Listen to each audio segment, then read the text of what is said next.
Hey everyone, welcome back to the channel. Today we're diving into one of the most intriguing and iconic mysteries in progressive rock history, the cover of King Crimson's In the Court of the Crimson King. More than just art to package a record, this image has become a symbol of anguish, paranoia, and the very essence of the band's experimental music. Who is this man screaming in despair? What is he seeing? And what's the story behind the creation of this artwork that shocked the world in 1969? Get ready to unravel the dark and fascinating secrets of the In the Court of the Crimson King cover. We're going to explore the mind of the artist, Barry Godber, discover the inspirations behind his creation, and analyze the lasting impact of this image on pop culture. If you're a fan of King Crimson, progressive rock, or just appreciate a good story behind a striking image, this video is for you. Don't forget to subscribe to the channel and hit the bell so you don't miss any content. And now, without further ado, let's unlock the secrets of the In the Court of the Crimson King cover. The debut album of King Crimson, In the Court of the Crimson King, released in October 1969, is a watershed moment in music history, transcending the mere classification of a progressive rock record. It is a seminal work that encapsulates the social and political turmoil of a troubled era marked by protests against the Vietnam War, the height of the counterculture, the sexual revolution, and the growing disillusionment with established institutions. More than just a collection of songs, the album is an artistic statement reflecting the search for new sonic and visual horizons, the exploration of complex themes such as existential anguish, alienation, and disillusionment with the hippie dream, which permeated the counterculture of the time. Musically, In the Court of the Crimson King challenged the conventions of rock with its structural complexity, dissonant harmonies, jazz improvisation, and dense poetic lyrics. The band, led by guitarist Robert Fripp, combined elements of rock, jazz, classical music, and avant-garde, creating an innovative and experimental sound that influenced countless progressive rock bands in the following decades. The original lineup of King Crimson comprised of Robert Fripp, Michael Giles drums, Greg Lake vocals and bass, Ian MacDonald, multi-instrumentalist, and Peter Sinfield, lyricist and lighting designer, demonstrated exceptional musical chemistry, resulting in a unique and unmistakable sound. If the album's music challenged sonic conventions, the cover, a visceral and disturbing creation by Barry Godber, became an indelible icon, a silent scream that echoes through the decades, representing the anguish and despair of the human condition. The cover, entitled The Schizoid Man, captures the essence of the music and themes of the album, conveying a sense of terror, alienation, and suffering that resonates with audiences to this day.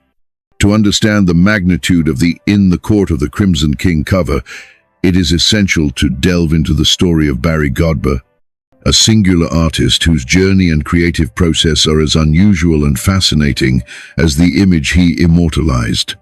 Godber was not a professional artist in the traditional sense of the word. He did not attend art schools, nor did he possess an extensive resume of exhibitions or commissioned works. Born in 1945, Barry Godber was, first and foremost, a computer programmer, a profession seemingly distant from the world of art and creative expression. In the 1960s, computer programming was an emerging field, associated with logic, mathematics, and rationality, attributes that seemed to contrast sharply with artistic sensibility and creative freedom. However, behind the facade of rationality and binary logic, there pulsed within Godber an innate artistic sensibility, a need to express his emotions and his vision of the world through painting, drawing, and collage. Godber found time to dedicate himself to his passion for art in his spare time, exploring different techniques and styles, experimenting with colors and shapes, and developing his own visual language. He did not adhere to academic rules or conventions, but rather guided himself by his intuition and by his need to express what he felt. His immersion in the London counterculture scene, seething with experimentation, questioning of established norms, and the search for new forms of expression, shaped his vision and sharpened his ability to express complex emotions and abstract ideas through his works. The London of the 1960s was a cauldron of new ideas, artistic movements, and cultural influences. The city was the epicenter of swinging London, a period of great optimism, freedom, and experimentation in areas such as fashion, music, film, and the arts. The London counterculture scene was especially vibrant, bringing together artists, musicians, writers, filmmakers, and activists who shared a critical view of society and a desire to transform it. Godber actively engaged in this scene, frequenting art galleries, rock shows, happenings, and underground events, absorbing the influences and ideas circulating in the air. Barry Godber's connection to King Crimson came through Peter Sinfield, the band's lyricist, a friend who recognized the programmer, artist's latent talent, and envisioned his potential to create a cover that captured the essence of the music and lyrics of the album. Sinfield, aware of the need for a cover that translated the depth, obscurity, and complexity of the album's lyrics, entrusted Godber with the task of creating the image that would represent "In the Court of the Crimson King." This decision, devoid of marketing criteria, requirements for a formal briefing, or considerations about Godber's professional experience, demonstrates Sinfield's unwavering confidence in Godber's intuition and ability to interpret the essence of the music visually. Sinfield believed that Godber possessed a unique sensibility and an ability to express complex emotions that made him the ideal artist to create the album cover. Unlike many artists who receive precise instructions, detailed sketches, or specific visual references about what to paint, Godber had complete freedom to explore his own interpretation of the music and lyrics of the album. Sinfield shared with him the lyrics, themes, and ideas that inspired the songs, allowing Godber to immerse himself in the dense, disturbing, and introspective atmosphere of the music. Godber repeatedly listened to the songs, read the lyrics carefully, and reflected on the themes addressed, seeking a way to translate all of this into an impactful and memorable image. Inspiration blossomed in Godber, culminating in the creation of an oil painting that would become one of the most emblematic and enduring visual icons in rock history. The painting, entitled The Schizoid Man, depicts the face of a man in a state of extreme agony, with eyes wide open and fixed on an undefined point, conveying a sense of terror, despair, and suffering. The mouth slightly open in a silent scream suggests a pain that transcends language, a primal anguish that resonates on a visceral level with the viewer. The colors used in the painting, vibrant and dissonant, intensify the emotion of the image. Red, a color associated with blood, passion, violence, and danger, dominates the composition, creating a sense of apprehension and imminent threat. Yellow, a color often associated with madness, illness, and mental instability, adds a layer of disturbance and discomfort to the image. Blue, a color traditionally associated with sadness, melancholy, and depression, offers a counterpoint to the intensity of the other colors, suggesting a sense of loss, hopelessness, and resignation. Godber's technique, although not that of an academic master with years of formal training, demonstrates a remarkable sensitivity to emotional expression and an intuitive understanding of the principles of composition and color theory. The facial distortion, the fragmentation of the image, and the expressive use of colors create an atmosphere of despair, alienation, and anguish that reflects the themes explored on the album and that resonates with the experience of many listeners. The face portrayed on the cover, the focal point of the image, captures the viewer's attention and confronts him with the intensity of human pain. The expression of suffering is so profound and visceral that it seems to transcend individuality, becoming a symbol of universal anguish, the fragility of the human condition, and the struggle to find meaning in a chaotic and uncertain world. The cover of In the Court of the Crimson King is not just a shocking or provocative image, it is a powerful representation of the fragility and vulnerability of the human condition, of our capacity to feel pain, fear, and despair. The fragmentation of identity, the loss of innocence, the disillusionment with the ideals of youth, and the search for meaning in a seemingly chaotic and meaningless world are themes that resonate with the experience of many people, making the cover a timeless symbol of anguish, hope, and resilience. Barry Godber's story, however, is marked by a silent tragedy that adds a layer of melancholy and meaning to his work. Shortly after creating the cover of In the Court of the Crimson King, and even before the album's release, Godber died suddenly, the victim of a heart attack. He was only 24 years old. His early and unexpected death adds a layer of depth and meaning to the story of the cover, transforming it into an involuntary tribute to his memory and a reflection on the fragility of life. It is ironic and tragic that an artist who expressed human pain and suffering so viscerally had his own life cut short so abruptly and prematurely. Godber's financial contribution to the creation of the cover is also a stark point of contrast that raises important questions about the value of artistic work and the recognition of artists.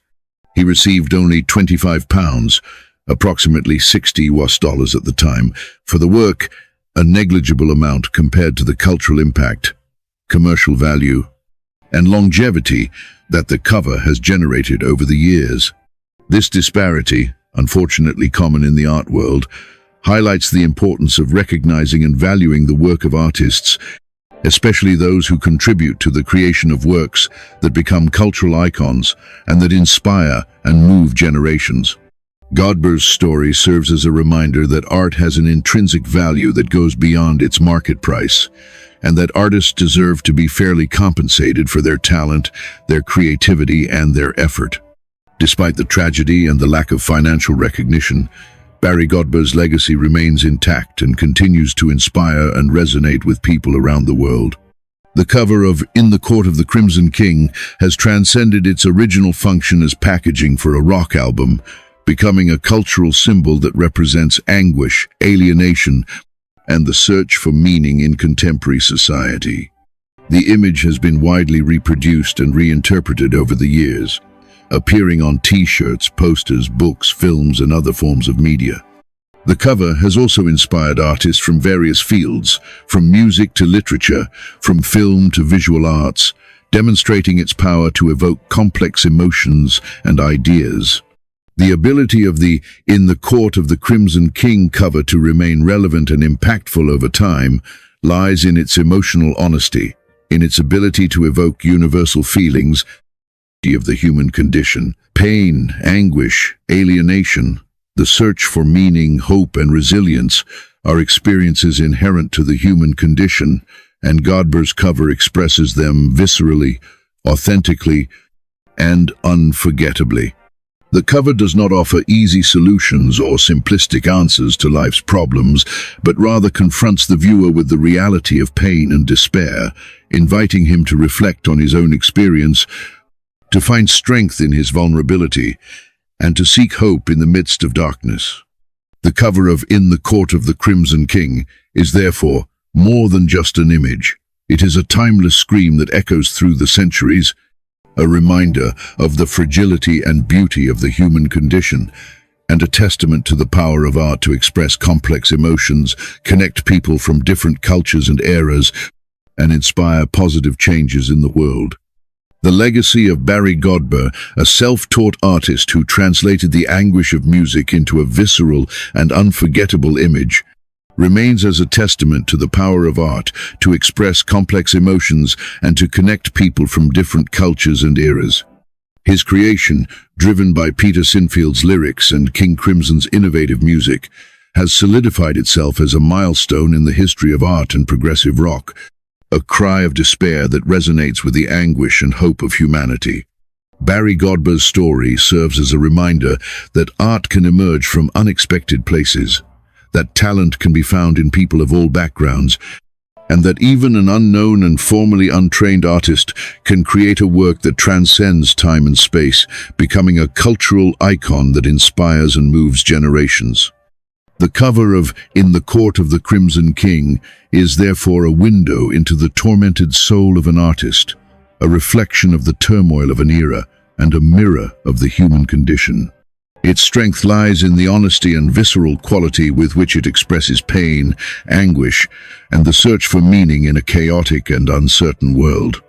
The disturbing and beautiful image continues to confront and inspire us, reminding us of the fragility and resilience of the human spirit and of the importance of valuing art and the artists who help us understand and face the challenges of life. Furthermore, the album cover profoundly influenced the aesthetics of progressive rock, setting a standard for album covers that combine sophisticated visual art with complex themes and deep lyrics. Other progressive rock bands, such as Yes, Genesis, and Emerson, Lake and Palmer, followed King Crimson's example, commissioning elaborate and artistically ambitious album covers that became an integral part of the musical experience. The impact of the In the Court of the Crimson King cover also extends beyond the world of music.